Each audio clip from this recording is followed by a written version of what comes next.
Welcome to the Slop Temple. We pray this video helps. You start by getting the essentials in place.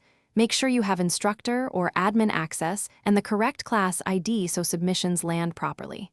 Next, gather student files in supported formats like docx or PDF and check size limits to avoid upload failures. Once done, create the assignment and enable originality and the AI check toggle. This is the first actionable step that triggers Turnitin's analysis pipeline and ensures both plagiarism and AI indicators will be evaluated. Now build the assignment with precise settings. Select single or multiple submissions, put in the due date, and restrict allowed file types so nothing unsupported slips through. Make sure similarity thresholds are meaningful.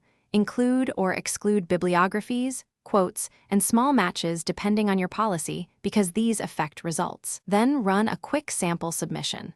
This confirms that Turnitin generates the AI indicator and similarity report within the expected time and surfaces any config issues before real student work is processed. Finish by inspecting both the originality report and the AI indicator. Focus on highlighted passages and the provided confidence levels to understand why text was flagged. Make sure to cross-check those sections against student drafts, citations, and common AI patterns.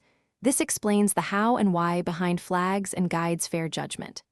If something looks wrong, rerun a controlled sample, clear browser cache or cookies, and if needed, escalate to your admin for permission checks or audit logs to resolve discrepancies quickly. Thanks for watching. Consider subscribing if we helped you.